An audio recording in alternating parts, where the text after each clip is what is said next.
Hello, everyone, and welcome back. Starset7 here with Starset7 Gaming. It is Friday, February 25th, and we've got another Xur's location for you guys and what he has for wares.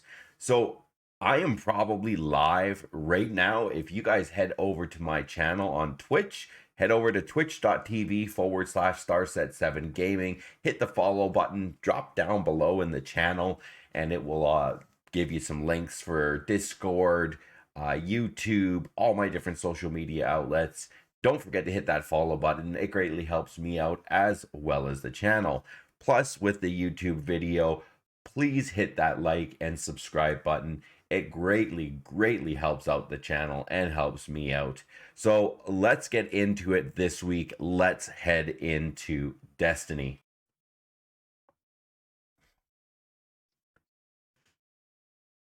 All right, this week, Xur is located in the EDZ in Winding Cove. Kind of seems like he was there last week. Maybe he just didn't want to move. So let's head in there. So once you are in here, jump on your Sparrow, head straight across the map, and you'll see the road off to the right-hand side. Head on up here, quickly jump off the Sparrow, head up the little pathway. You'll see the fallen cache and whatnot. You'll see a cave right in the back. Jump up and head up the cave here. Once you're up top, you'll see Xur and everybody else coming to get whatever they want. So this week, as usual, Xur does have his exotic engram, and I'm actually going to get something from there. And what do I get? Gemini Jester. Not really something useful, but anyways, this week the exotic weapon that Xur has is Sunshot. Now, if you just started playing the game, more than likely, this is one of the first weapons that you've got. It was actually the first one I either got in D1 or D2, and I really love this hand cannon. Let's take a look at the perks on it. So Sunshot, the main perk on it is Sunburst. This weapon fires explosive rounds and highlights targets that take damage from Sunshot. So whether you're using it in PvE or in PvP, you're going to get the little red reticles on targets that you have actually hit. Plus, the shots from this, the headshots, are going to explode when they kill the enemy. And there's fallout damage from anything that's around those enemies that's going to explode as well. The other perks on this are Textured Grip, which is going to greatly increase handling speed and slightly decrease stability. The stability on the stats over on the right hand side, it is a little bit lower. Same with the range. So the next perk is Sunblast. Targets killed with Sunshot explode in solar energy. So that was what I was saying, is those headshots or the killing shots are going to explode, giving you that splash damage to the enemies that are currently around whatever you were killing. Next, we have Accurized Rounds. This weapon can fire longer distances, increases range. Really, to me, the range is kind of lacking a little bit. I would like to see it up over 50, but that's how the stats rolled on that one. Next is Chambered Compensator. So this increases stability, moderately controls recoil, and slightly increases handling speed. Really, for a hand cannon, it is not bad at all. And a 150 hand cannon at that. So taking a look, like I said, at the stats over on the right hand side, it really isn't too bad. Like I said, you are lacking a little bit on the range and the stability, but if you're looking for something that's going to give you that extra buff in the solar, as well as the solar splash damage, this is going to work for you. Next on the list, we have the Lucky Pants for the Hunter. The main perk on Lucky Pants is illegally modded holster. When you ready a fully loaded hand cannon that deals kinetic damage or a damage type that matches your subclass energy type, each hit from that hand cannon increases the damage of the next shot for the next time against the combatant. Hand cannons ready faster and are more accurate immediately after swapping to them. So really, this actually wouldn't work too bad as a build with Sunshot, being that Sunshot is a hand cannon and has great splash damage. And taking a look at the perks, really, or the stats on this, it is kind of lacking.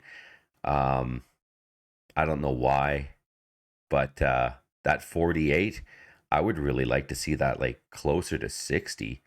I don't know why the stats rolled so low on it. But yeah, pretty low stats. Next up on the list for the Titan, we have Doomfang Paladron. Let's take a look here. The main perk on the Doomfang Paladron is Horns of Doom. Void melee kills give super energy, while Sentinel Shield is active. Melee kills recharge shield throw, which extends your super on hits. So I'm not too sure how that works with the Titan because I don't run Titan. But that's what he's got. And taking a look at the stats, they're really low. Like I said, you want closer to that 60 mark, 58, 60, 63, something around there. I don't know why the stats rolled so low this week. Maybe just because we're new into the Witch Queen and people are just starting out. I don't know. So the next up for the Warlock, we have the Skull of Dire Ahamkara. Let's take a look at the perks on that. So the main perk is Actual Grandeur. Grandeur, I think that's right. Provides additional damage resistance during Nova Bomb. I could use that, seeing that I've been repeatedly chased by Nova Bombs. So Nova Bomb kills grant super energy, which isn't too bad. So if you're going to be in a big crowd of ads and you throw your Nova Bomb at them, you're definitely going to get a whole lot of super energy back to get your super back right away, which isn't bad at all. So this to me isn't a bad role or a bad exotic for the Warlock. And yes, it is lacking on the total stats. 50, like I said, you want closer to 60. Like I said, I don't know why this week they're rolling so low. Next up, we have the legendary weapons, and I kind of went through and nothing really popped out to me. The best out of this bunch, I would probably say, is the Deafening Whisper grenade launcher. So let's take a quick look at it. It rolled with Unrelenting, Killing Wind, and either High Velocity, which is going to increase projectile speed, increases reload speed, or Implosion Rounds, which increases projectile speed, greatly increases stability, and decreases blast radius. To me, though, I would rather run the High Velocity, just because you're going to keep that blast radius. That's the whole point of the grenade, is to be able to get the enemies that are surrounding whatever you're trying to hit, right? Or to do the most damage in the surrounding area. Next, we have Volatile Launch. So greatly increases blast radius, slightly decreases handling speed, slightly decreases projectile speed. Or you can go with Linear Compensator, slightly increases projectile speed, slightly increases blast radius, and slightly increases stability, which would be the perk that I would choose Next, you have the main perk is wave, or the main frame on it is wave frame. So one shot handheld grenade launcher. Projectiles release a wave of energy when they contact the ground, which is kind of gonna, to me, stun your enemies or whatever you're trying to kill. You also have, for the masterwork on this, velocity, um, which really isn't too bad. I would have rather preferred blast radius for the masterwork, but this isn't going to be too bad. Um, yeah, so that was my pick for the legendaries this week. For the armor set, we have the Perfectus grip, or the Perfectus set. And I went through and it rolled up a big doogie. I wouldn't apply this to anything, like 46 for a total all the way across. And nothing, absolutely nothing over, over 50 or even close to 60. So yeah, that drew up a big goose egg for me.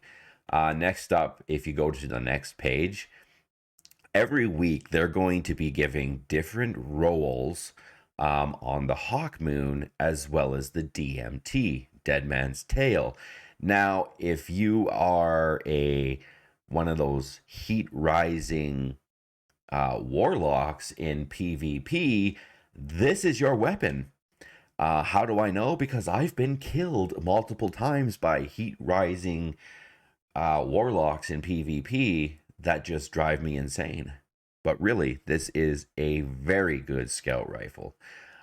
It would be really good in your arsenal. I really suggest to pick one up. Let's take a look at the perks on it. So, main perk on the DMT is Cranial Spike. Chaining precision hits grants bonus damage and quickens reload speed. So getting those precision kills, I think this would be probably more for PvE, not so much PvP, unless you're really, really good with those consecutive precision hits with a scout rifle, which greatly takes a lot of skill. The next up for the perks, we have Fitted Stock, which increases stability, moderately controls recoil, slightly decreases handling speed. Vorpal, I really do like Vorpal on almost any weapon.